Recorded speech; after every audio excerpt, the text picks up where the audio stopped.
말씀은 사도행전 11장입니다. 사도행전 11장 1절부터 3절까지 우리 합독하도록 하겠습니다. 사도행전 11장 1절부터 3절까지만 합독합니다. 시작. 유대에 있는 사도들과 형제들이 이방인들도 하나님의 말씀을 받았다 함을 들었더니 베드로가 예루살렘에 올라갔을 때에 할례자들이 비난하여 이르되 내가 무할례자의 집에 들어가 함께 먹었다 하니. 아멘. 이제 담임 목사님께서 하나님 말씀 선포하시겠습니다.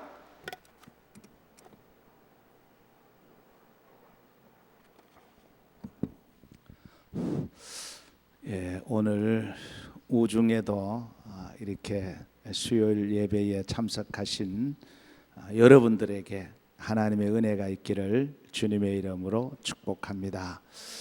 오늘 비가 엄청나게 많이 내렸죠.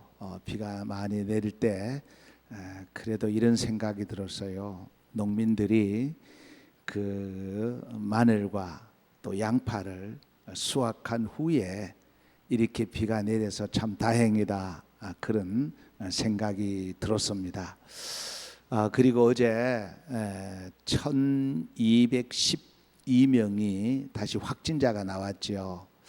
그래서 이 사람이 애쓰고 노력합니다마는 좀처럼 코로나가 줄어들지 않고 있습니다. 여러분 각별히 주의하시고 또 조심해 주시기를 바랍니다.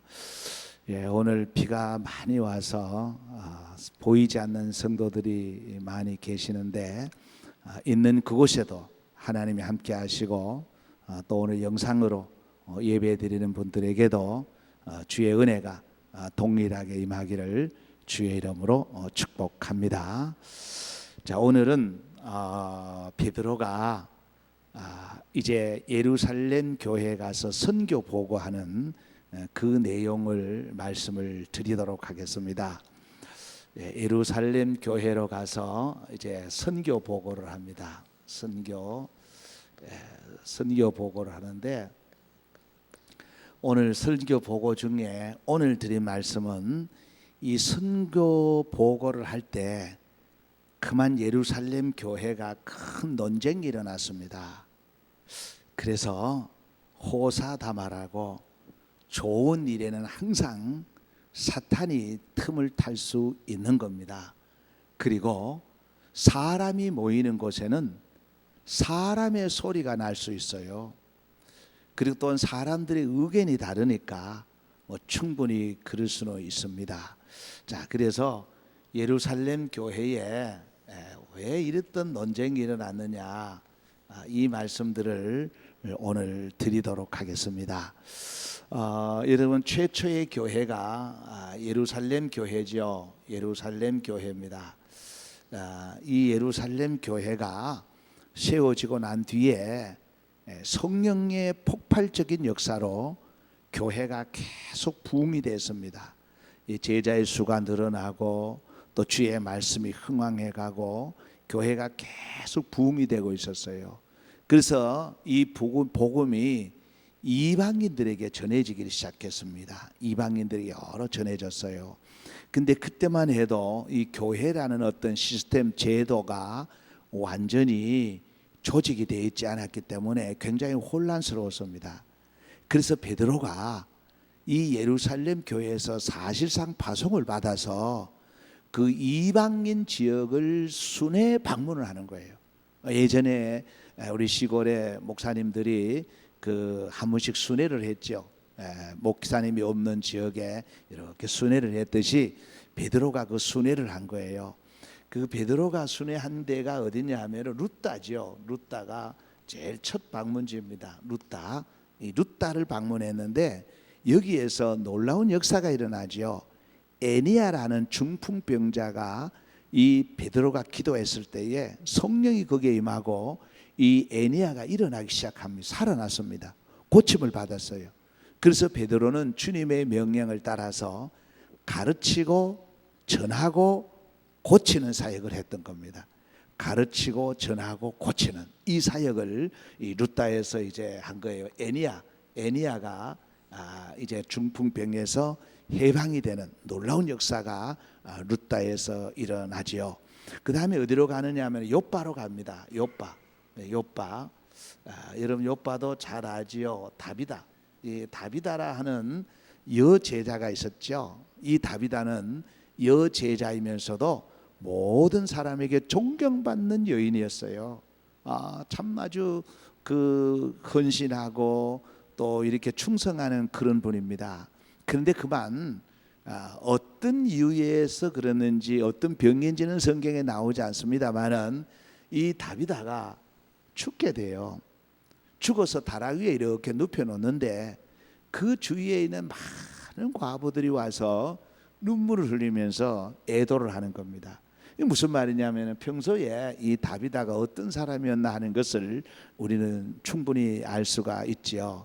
이때에 베드로가 가서 기도합니다. 하나님 앞에 이 다비다를 살려달라고 기도했더니 이 죽었던 다비다가 다시 깨어난 거예요. 살아난 거예요. 그래서 여기도 이거 전부 다 이방인 지역이에요. 자, 그 후에 이제 이 베드로가 어디로 가느냐 하면은 시몬 무두장이라고 그러죠. 무두장이라고 그럽니다. 무두장입니다. 무두장이가 뭐냐 하면은 지난번에 말씀을 드렸죠. 이 무장이라는 것은 피역, 그러니까 짐승의 그 껍질을 뺏겨서 그것을 이제 가죽으로 만드는 사람이에요. 가장 천한 사람입니다. 이방인 중에서도 가장 천한 사람이 이 시몬이에요. 이 무두장이 이 시몬. 그래서 베드로가 놀랍게도 시몬의 집으로 갑니다. 이 시몬의 집에 가서 여기에서 같이 식사를 하고 복음을 전해요. 지금은 우리가 뭐 가난한 자들에 가서 복음을 전할 수 있다고 생각할는지 모르지만은 당시로서는 이 무두장이 시몬의 집에 가서 거하면서 복음을 전했다는 것은 아주 뉴스거리예요. 정말 당시의 사고로서는 있을 수 없는 일입니다. 이것이 바로 복음의 능력이에요. 복음이라는 건 경계가 없습니다. 복음은요, 어떤 사상도 뛰어넘고 사람도 뛰어넘고 모든 것을 다 뛰어넘는 것이 복음이에요. 그래서 베드로가 이 시몬이라는 집에 가서 기거하게 돼요. 참 놀라운 일들이죠. 이 복음의 능력입니다. 그리고 나서 어떤 현상이 일어나느냐 하면은 여기에 베드로와 그 다음에 그 고넬료가 환상을 보게 됩니다. 이 환상이라는 것은 객관성이 있어야 된다 그랬죠. 상당히 다 같이 환상을 보는 거예요. 베드로도 이 환상을 보게 되고 그 다음에 고넬료도 환상을 보게 되는 거예요. 자, 이 환상을 보고 난 뒤에 이 고넬료가 베드로를 초청합니다. 베드로를 초청하는데 이 고넬료가 있었던 지역이 어디냐면 가이사라입니다. 가이사라. 여러분 가이사라는 말은 많이 들어보셨던 지역이지요. 이 목회자들이 가장 가고 싶어하는 곳이 이 가이사라입니다.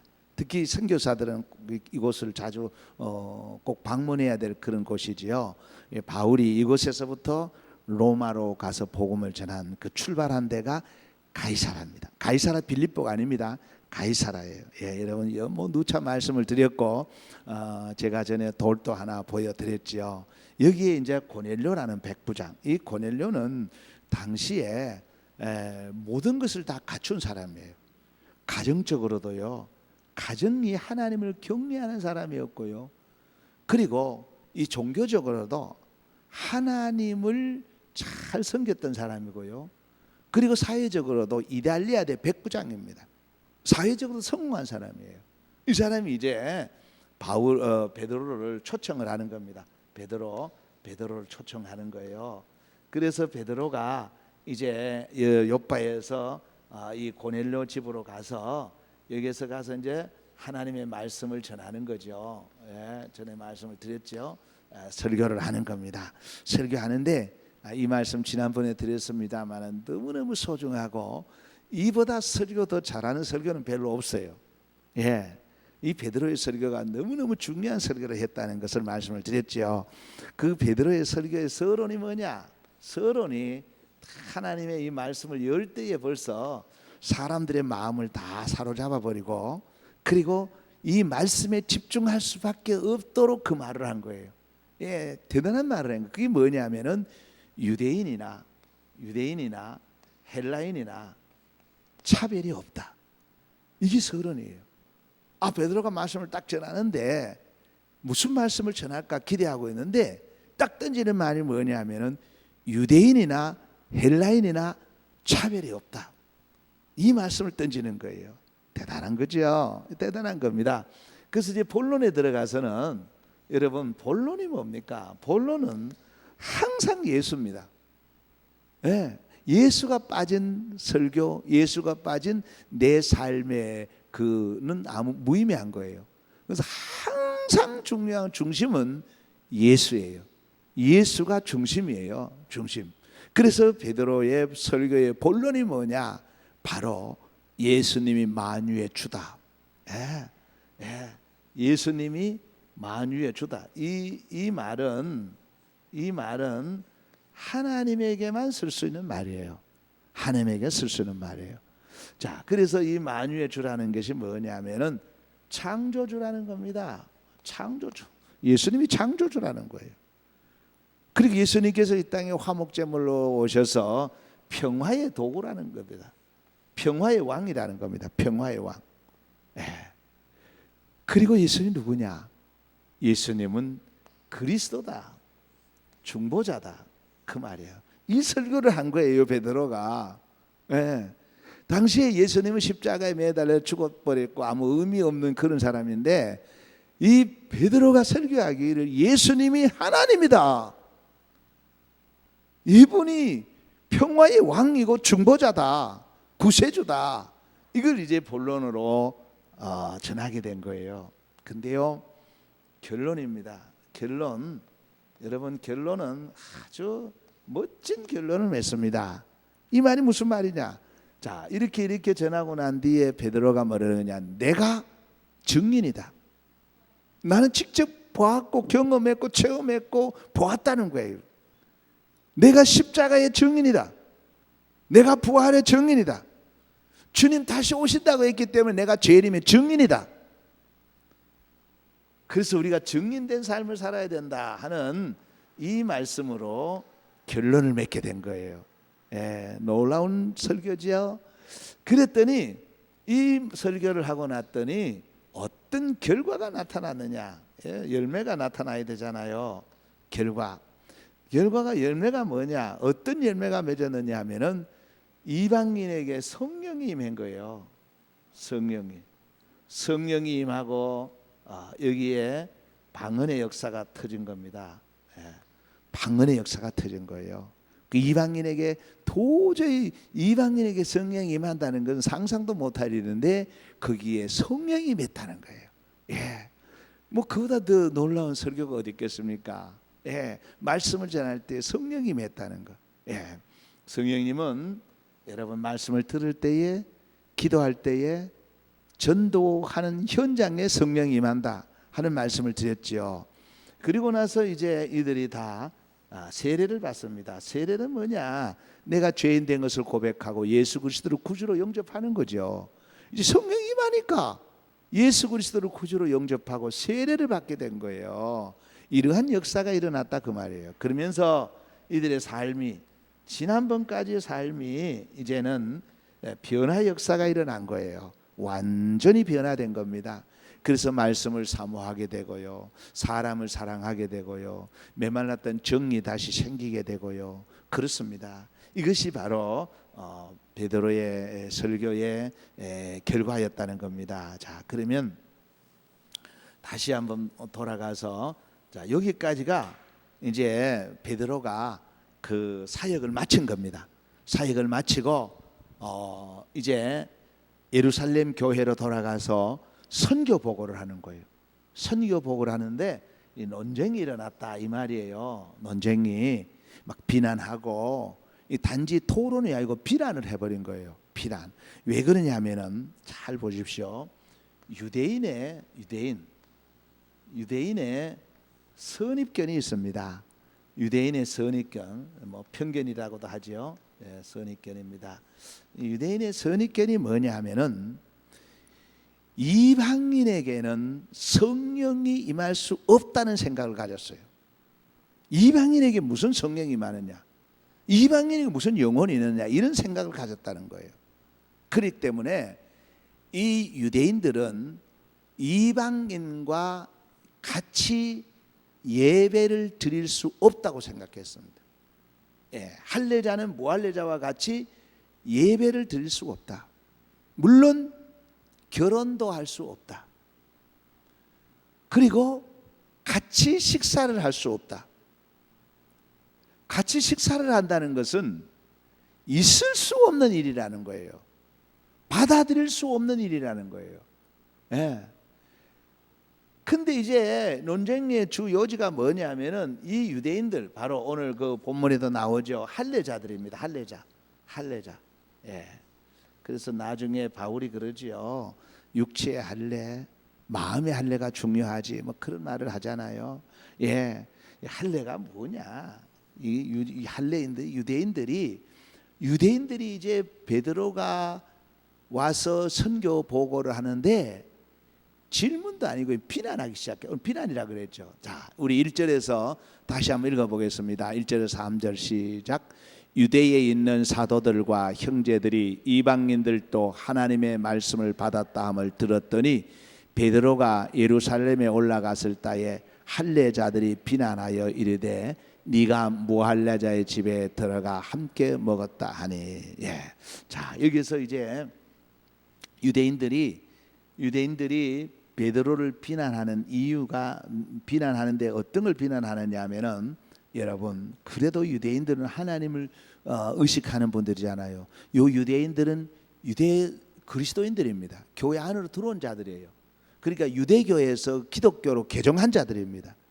그렇기 때문에 이들의 논쟁에 있어서 중요한 것은 뭐냐면은 이방인들이 성령을 받았다. 그죠? 이방인들이 성령을 받았다는 데 대해서는 언급하지 않습니다. 이건 잠재적으로 인정하기 시작한 겁니다. 왜? 이들도 그리스도인으로서 예수 그리스도를 영접했고 또 오순절 마가의 다락방에서 성령을 경험했고 그 성령의 역사로 예루살렘 교회가 세워졌고 그 예루살렘 교회의 하나의 멤버이기 때문에 이 자체를 거역한 건 아니에요. 예, 의아하게는 생각했지만 이걸 비난하지는 않았다는 겁니다. 그리고 동시에 굉장히 발전입니다. 여러분, 이 세례 받은 것에 대해서도 비난하지 않았습니다. 예, 여기에 대해서도 뭐 성령을 받았으니까, 그들이 구주로 영접했으니까 이건 뭐 얼마든지 받아들이겠다는 거예요. 근데 한 가지가 뭐냐면은 바로 요 선입견인데, 요건데 여기 뭐냐면은 유대인이 그 할례 받은 자가 무할례자와 같이 식사를 했다는 것, 요겁니다. 이것 갖고 이제 문제를 삼았던 것을 우리는 잘 알 수가 있는 겁니다. 자, 그래서 여러분, 선입견이라는 게 얼마나 무서우냐 하는 것을 알 수 있죠. 근데 여기에 할례자들이 지금 무엇을 건수를 잡았느냐 하면은 앞에 성령 받은 것 그리고 세례를 받은 것, 여기에 대해서는 언급하지 않습니다. 그러면 나머지 그 무할례자와 함께 식사한 것은 아무것도 아니잖아요. 예, 그 큰 것을 인정하면 밑에 그건 아무것도 아닌 거예요. 그래서 여러분, 이렇습니다. 논쟁과 분쟁은 항상 본질이 아닙니다. 본질 때문에 논쟁이 일어나는 건 별로 없어요. 비본질적인 것, 그리고 아주 사소한 것, 아무것도 아닌 것, 그것이 논쟁을 불러일으킬 수 있다, 그 말이에요. 모든 인간 관계와 공동체에 있어서 그렇습니다. 뭐 정치인들은 말할 것도 없고요. 그래서 여러분, 우리 사회에, 우리 공동체에, 우리 인간관계에 논쟁을 하면 잘 보십시오. 뭐 자기들이 생각하는 이 교리, 성령 받은 거나 세례, 이것이 의아해서 이것이 의하여서 막 토론이 벌어졌다면 진리 문제잖아요. 그렇잖아요. 자기들이 잘못 알았지만은 진리를 고수하고 진리를 지키고 진리를 전수하기 위해서 이러한 논쟁을 했다면 충분히 이해는 돼요. 그런데 이들이 논쟁한 것은 아무짝에도 쓸데없는 필요 없는 같이 밥 한 끼 먹었다는 것, 이것 갖고 논쟁을 벌여왔다는 거예요. 이것이 바로 아담의 후손들이에요. 아담의 후손들이에요. 그래서 늘상 드리는 말씀이지만 여러분, 진리 문제가 아니면 양보하셔도 됩니다. 진리 문제가 아니면 논쟁할 필요가 없습니다. 진리 문제 같으면 논쟁을 해야 되고 목숨을 걸어야죠. 그런데 진리 문제가 아니면 그걸 논쟁하고 또 그것 가지고 다투고 분쟁하는 것은 매우 무의미하다 하는 말씀을 드립니다. 오늘은 여기까지 말씀을 드리면서 한 사람이 갖고 있는 선입견이 결국은 그 예루살렘 교회 전체를 불편하게 했다 하는 말씀을 드리면서, 그런데 결론적으로 드릴 말씀은 여기에 있는 겁니다. 예수 그리스도의 생명, 예수 그리스도가 내 속에 있다면 우리가 살아가면서 논쟁을 할 수도 있습니다. 서로 비난할 수도 있어요. 그러나 그 끝은 복음을 전하는 데 유익이 돼야 되는 거예요. 그것이 오히려 복음을 전하는 데 진보가 되어야 된다 그 말이에요. 그래서 지금 예루살렘 교회가 이 선교 보고를 받고 막 논쟁을 벌였잖아요. 비난하고 하죠. 이것이 결국은 이렇습니다. 이방인들에게 전도하는데 오히려 덕이 됐다는 거예요. 이방인들을 이해하게 되고 이방인들을 전도하는데 큰 유익이 됐다는 거예요. 좋은 아이 복이죠. 이것이 바로 그리스도인이라는 겁니다. 네. 사소한 것 가지고 논쟁하지 말라. 그러나 논쟁을 할 수 있지. 그러나 진정 그 속에 그리스도의 생명이 있다면 이것이 합력하여 선을 이루는 방향으로 간다는 거예요. 끝까지 물고 늘어지고 네 죽고 내 죽자가 아니라 정말 복음이 전해지는데 그쪽 방향으로 도움이 되는 쪽으로 가게 된다는 거예요. 이것이 그리스도인이라는 거예요. 예루살렘 교회가 이후에 이 논쟁을 통해서 이방인을 이해하고 복음을 전하는데 큰 유익이 되었다 하는 말씀으로 결론을 맺도록 하겠습니다. 기도하겠습니다. 하나님, 우중에 오늘 또 주님 앞에 나왔습니다. 많은 비가 내려서 우리 많은 성도들이 오늘 이 저녁에 나오지를 못했습니다. 그러나 어디에 있든지 주님 있는 처소에서 은혜를 더하여 주옵시고 주의 뜻 가운데 말씀 가운데 살아가게 하여 주시기를 원하옵나이다. 아버지, 지금 장마철에 또 코로나가 극성을 부리고 있습니다. 거룩하신 아버지, 주의 은혜와 긍휼과 평강을 더하여 주셔서 이 모든 어려움을 극복해 나갈 수 있는 믿음 주시옵기를 원하옵나이다.